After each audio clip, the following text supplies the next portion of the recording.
மத்தி மீன் குழம்பு. மத்தி மீனுக்கு நான் எறாவும் பண்ணிட்டேங்க. கொஞ்சம் சிம்பிள் ஃப்ரை. காய், ரசம், சிம்பிள் ரசம்.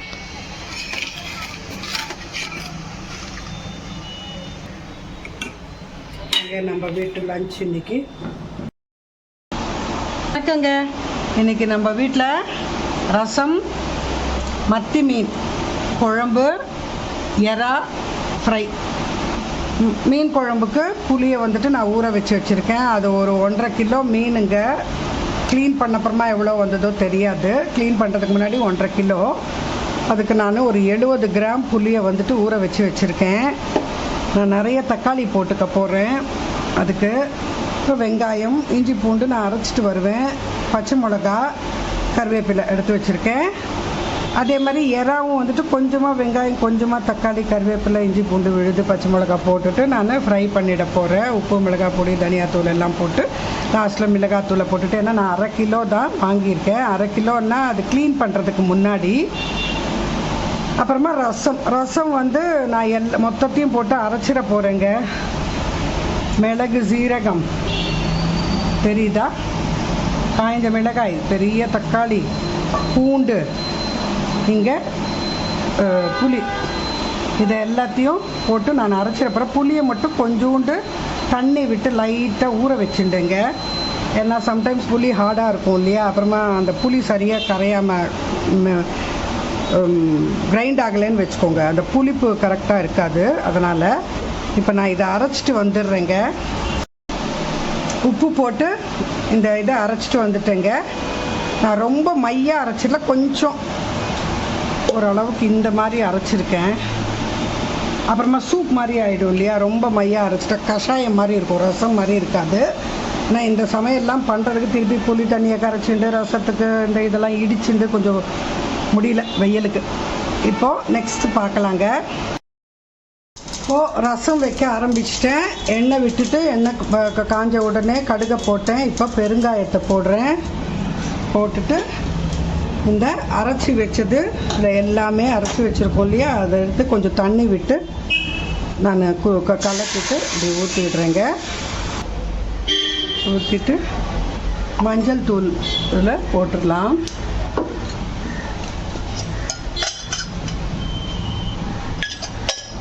போட்டுட்டு இப்போ இதில் நம்ம கருவேப்பிலை போட்டுட்டு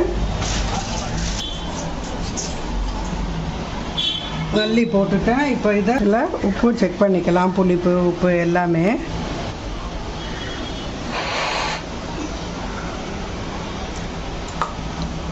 கொஞ்சம் உப்பு போட்டுக்கலாம்.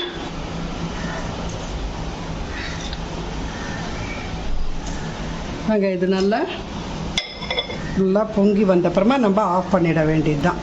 இப்போ ரசம் கொதிச்சிச்சு, நான் ஆஃப் பண்ணிடுறேங்க. ரசம் முடிஞ்சுது. இப்போ நான் எறா மீன் குழம்பு ரெண்டும் பண்ணுறதுக்கு நான் கடாயில் எண்ணெய் விட்டுருக்கேன்.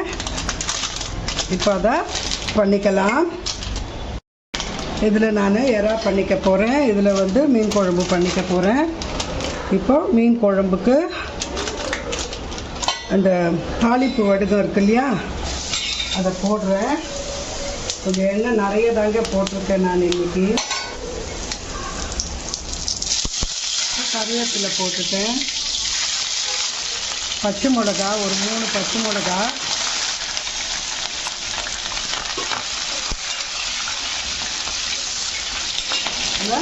வெங்காயம்,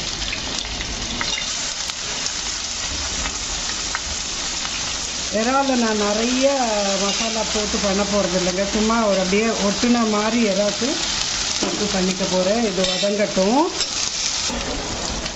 சோம்பு போட்டுட்டு, சோம்பு பொரிஞ்ச உடனே நான் வந்து பட்டை, லவங்கம், ஏலக்காய், கிராம்பு, இந்த பிரியாணி இலை, அப்புறமா வந்துட்டு ஸ்டார் அனஸ் இதெல்லாம் போட்டு இடித்து வச்சுருக்கேன். அதை கொஞ்சம் போட்டுக்கிறேன். வறுப்பட்ட உடனே வெங்காயம் போட்டுடுறேன்.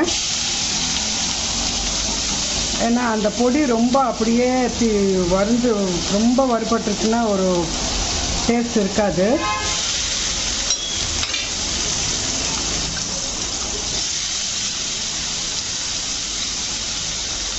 ரெண்டும் வதங்கட்டும். அதுக்கு எடுத்து ரெண்டுமே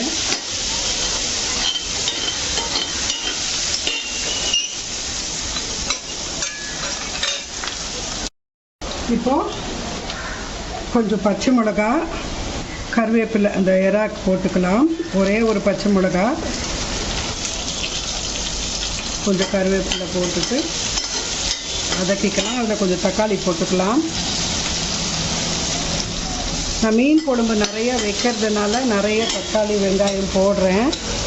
யூஸ்வலாக மீன் குழம்பு நிறைய தக்காளி வெங்காயம் போடக்கூடாது. பட் இந்த பக்கம் தமிழ்நாடு சைடு நிறைய போடுறேன் இந்த வெங்காயம் தக்காளி.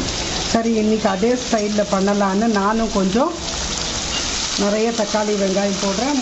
ஒரு மத்தி மீன் கூட ஒரு 1.5 கிலோங்க. மேபி அது க்ளீன் பண்ண அப்புறமா 1.25 கிலோ இருக்குமோ என்னமோ. இப்போ தக்காளி இதுலேயும் போட்டு 2த்துலேயும் போட்டு வதக்கிக்கிறேங்க. வதங்கட்டும். மத்தி மீன் பண்ணவே மாட்டேங்க நான். ஆனால் இப்போ வந்துட்டு இந்த மத்தி மீன் ரொம்ப நல்லதுன்னு சொல்கிறதுனால சரி இனிமேல் கொஞ்சம் பண்ணலாம். கொஞ்சம் இதில் இஞ்சி பூண்டு விழுது இதுக்கு போட்டுக்கிறேன். அது இன்னும் கொஞ்சம் தக்காளி நல்லா வெந்து வரட்டுங்க. இந்த இது மீன் குழம்பு அதில் போட்டுடுறேன் எறாக்கு.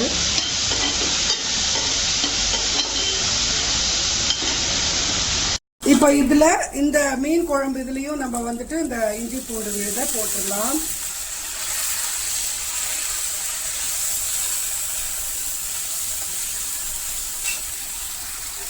இப்போ நான் இதில் மிளகாய்த்தூள், தனியாத்தூள், மஞ்சள் தூள் போட்டுட்டேங்க. சாரி, அது கொஞ்சம் அந்த இதுக்கு கொஞ்சம் வீடியோ ஆன் பண்ண மறந்துட்டேன். இப்போ இதில் நான் எறா போட்டுறேன்.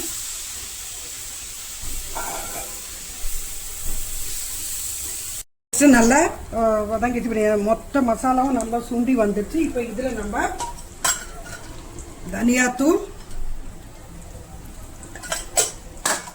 மிளகாய்த்தூள் நம்ம நிறைய பண்ணுறோம் இல்லையா, கொஞ்சம் நிறைய போடுறேன்.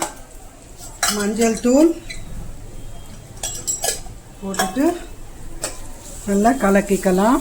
இப்போ இதில் உப்பு போட்டுடலாம். அதுலேயும் உப்பு போட்டுடலாம். கலக்கிக்கலாம். இதை நல்லா கலக்கிட்டு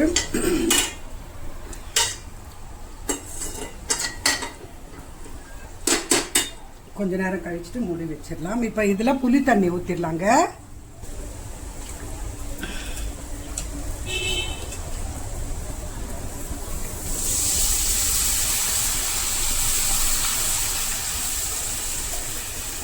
கரைச்சி ஊற்றிட்டேன். இப்போ இது தண்ணி விட்டு வந்திருக்குது.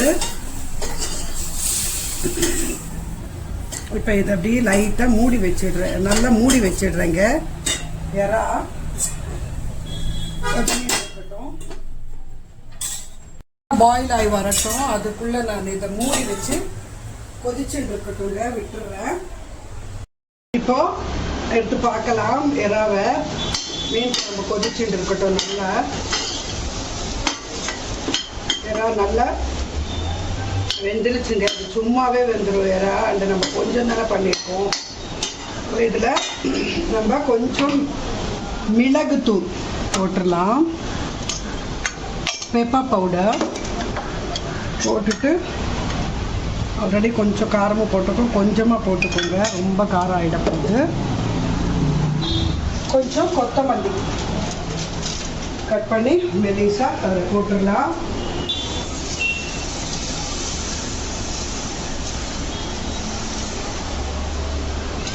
இது இவ்வளோதாங்க.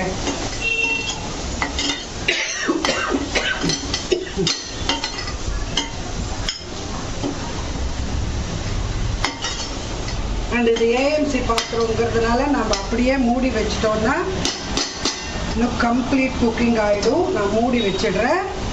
மூடி வச்சுட்டு இதை ஆஃப் பண்ணிடுறேன். அவ்வளோதாங்க. இப்போ மீன் குழம்பு பார்க்கலாம். நல்லா சுண்டி வரட்டும். இப்போ இதில் உப்பு காரம் செக் பண்ணிக்கலாம்.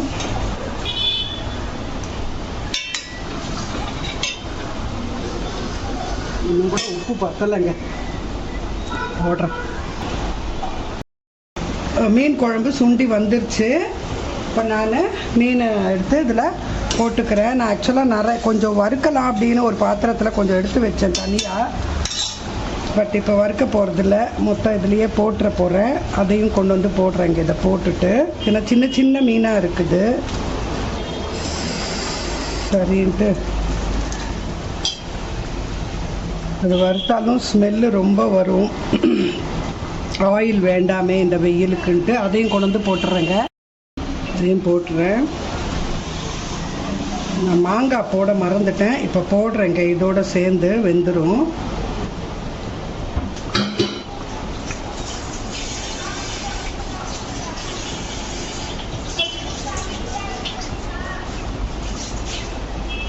கலக்கி விட்டுடலாம்.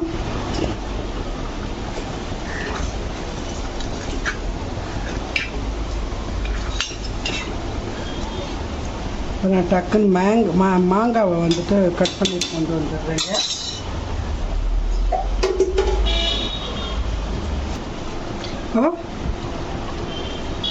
மாங்காவையும் போட்டுறேங்க. இதோட அப்படி வெந்துட்டோம்.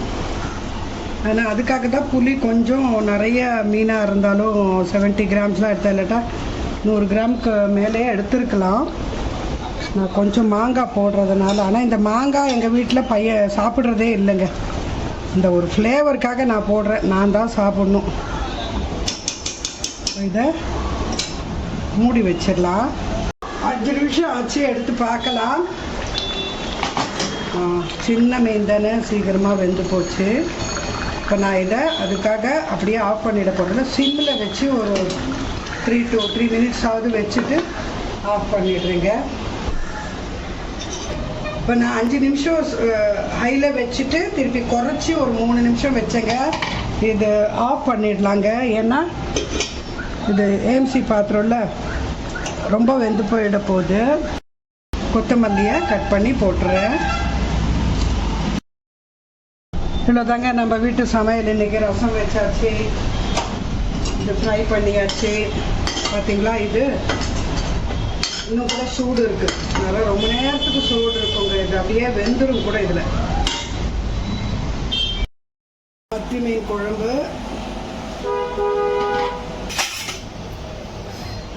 எடுக்கவே பயமாக இருக்குது, சின்ன சின்ன மீனாக இருக்குது.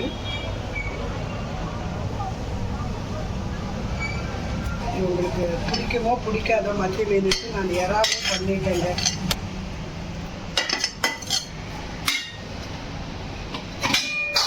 காய் ஆல்ரெடி பண்ணது, நான் அதை வீடியோ லென்த்தியாக ஆகிடும்ட்டு காட்டலைங்க. ரசம், சிம்பிள் ரசம்.